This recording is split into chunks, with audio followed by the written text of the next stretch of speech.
झारखंड की राजधानी में इन दिनों ई रिक्शा काफी परेशान नजर आ रहे हैं।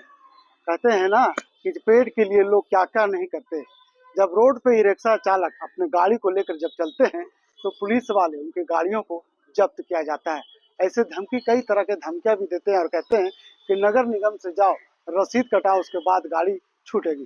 तो तमाम ऐसे परेशानियों से ई रिक्शा खास करके राजधानी रांची में गुजर रहे हैं। इस वक्त हमारे साथ ई रिक्शा संघ के अध्यक्ष जावेद अली जी हैं। इनसे जुड़ेंगे और तमाम मुद्दों पर चर्चा करेंगे।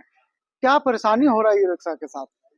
परेशानी ये है सर कि 2017 में लॉटरी सिस्टम के द्वारा ई रिक्शा को रूट पास दिया गया था और साथ में एक जुर्माना एक्ट भी निगम लगाई थी जो काफ़ी दिक्कत दे रही है। ये जुर्माना एक्ट ही हमारे लिए सबसे बड़ी समस्या बन चुकी है आज। तो हम चाहते हैं कि इस जुर्माना एक्ट को हटाया जाए।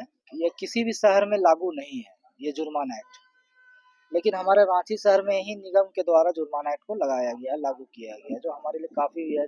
ये फोर व्हीलर पे भी जो है इतना बड़ा रकम लागू नहीं किया गया है जितना बड़ा ई रिक्शा पे किया गया कितना है। है जुर्माना एक्ट में? कितना रुपया है इसमें? जुर्माना एक्ट में 6 ऑफेंस इनके द्वारा बनाया गया है। पहला ऑफेंस में 3,000, दूसरा ऑफेंस में 5,000, तीसरा ऑफेंस में 10,000, चौथा ऑफेंस में 20,000, पांचवें ऑफेंस में 25,000, छठी ऑफेंस में गाड़ी जब्त हो जाती है। तो 6 ऑफेंस बनाया। 6 ऑफेंस के क्राइटेरिया क्या क्या रखा है?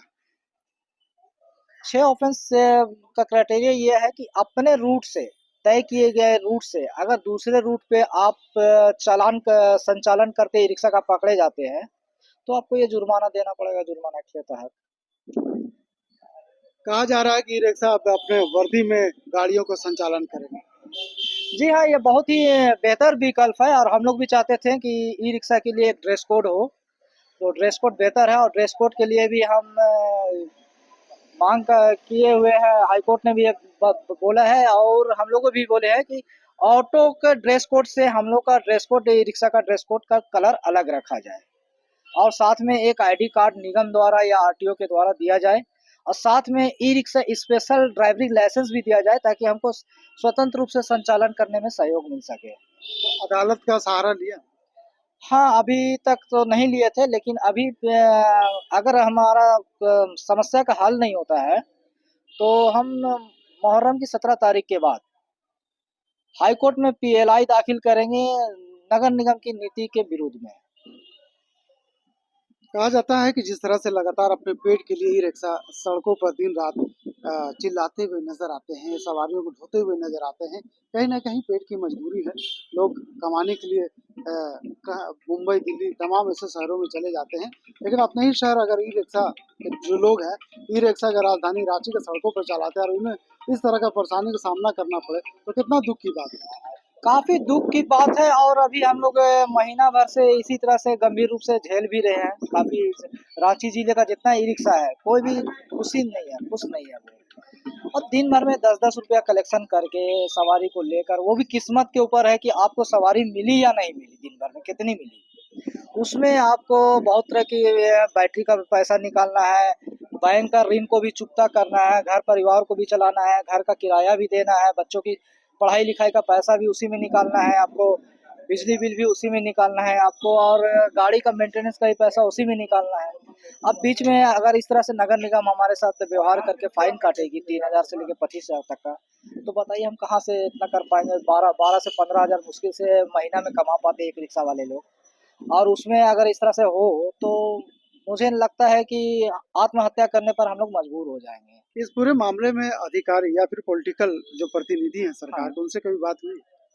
देखिए अभी हम लोग का महीना भर से जो है 2018 में भी हम लोग मुद्दे को उठाए थे, लेकिन लॉकडाउन लग जाने के कारण हम लोग का समस्या का समाधान नहीं हो पाया। लेकिन जब ये फिर से हमें नगर निगम द्वारा पकड़े जाने लगा, फाइन करने करने लगे हैं ये लोग, तब से हम लोग आपके मीडिया के माध्यम से अपनी सारी बातों को रख रहे हैं। और काफी दुख की बात यह है कि आपके मीडिया के माध्यम से हमारे जितने भी दल है, राजनीतिक दल है, जो हमारे हित के बारे सोचती है और कहती है कि अपने जनता के हित के लिए काम कर रहे हैं, तो क्या उन तक अपनी हमारी बात नहीं पहुंच पा रही है जो आप आज तक वो लोग खामोश बैठे हुए हैं?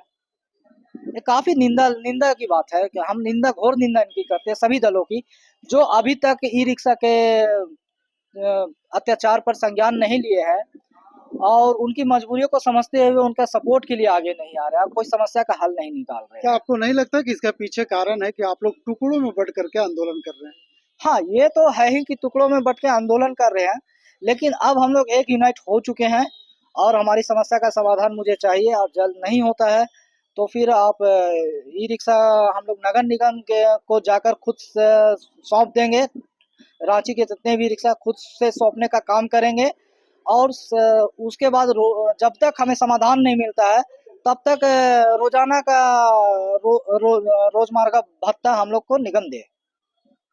इन दिनों राजधानी रांची में कई ऐसी समस्या के लोग सड़क पर बैठ कर आंदोलन भी करते हुए नजर आते हैं, लेकिन तमाम समस्याओं पर सरकार की नजरें थोड़ी सी झुकी हुई है। यही वजह है कि ई रिक्शा चालक सड़क पर उतरते हैं और जब उन्हें पुलिस के द्वारा छेका जाता है तो आंदोलन तो करते हैं, लेकिन उनके आंदोलन में कोई धार नहीं नजर आती है। लेकिन इस बार ई रिक्शा चालक अब यूनिटी के साथ आंदोलन करने के मूड में नजर आ रहे हैं। ई रिक्शा संचालकों का कहना है कि अगर सरकार इनकी बात को नहीं मानेगी तो शायद ये आंदोलन का रुख कुछ और होगा। अपने सहयोगी रिजवान के साथ मैं नौशाद, पूर्वांचल संवाद, रांची।